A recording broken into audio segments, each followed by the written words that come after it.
This is a Fox News Alert. I'm Brett Baer in Washington. There could be a major development in the already tense relationship between President Obama and Israel's leadership. Chief White House correspondent Ed Henry joins us tonight from the North Lawn with the full story. Hi, Ed. Good evening, Brett. When I pressed Josh Earnest today, he left the door wide open to the possibility of the U.S. issuing sanctions against Israel over settlement activity. Now, privately, I'm hearing this would not be similar to the kinds of tough sanctions that have been leveled against the economies of Russia and Iran, perhaps sanctions that would be more symbolic, trying to get Israel's attention. But obviously, it would still be unprecedented and could make an already tense relationship with Prime Minister Benjamin Netanyahu even worse after I asked Earnest to deny reports out of Israel that these sanctions are on the table. Listen.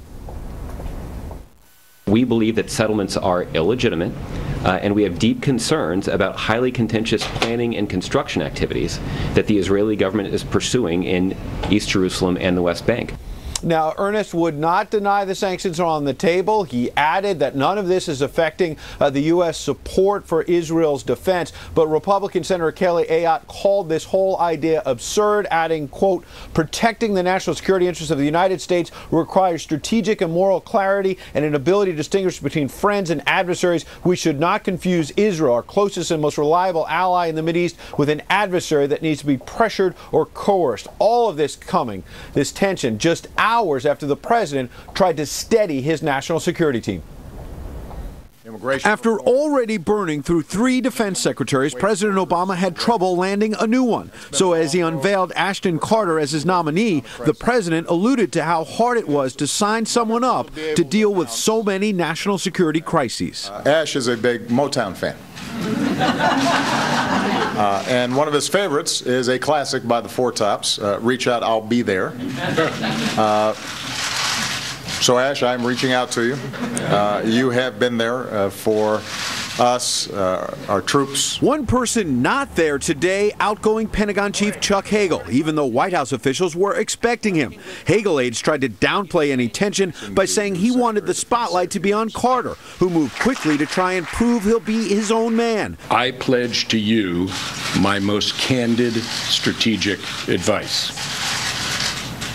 And I pledge also that you will receive equally candid military advice. Though Carter has no military experience, many Republicans today praised his civilian service at the Pentagon, even as they raised sharp questions about whether he'll be steamrolled by White House aides like Susan Rice, who clashed with Hagel. If you go through 4 secretaries of defense, or 3 in 6 years, maybe you ought to be looking at yourself instead of the secretaries. The stakes for the next secretary could not be higher, as the president met today with Jordan's King Abdullah, who has likened the struggle against ISIS to World War III. We recognize it's a long-term and extremely complex challenge. Retired generals say the president has curtailed the power of his defense secretaries, 2 of whom wrote books critical of his leadership, though there are high hopes for Carter. I think what the senior uniform leaders are hoping is that because of how he operates, because of his thoughtfulness and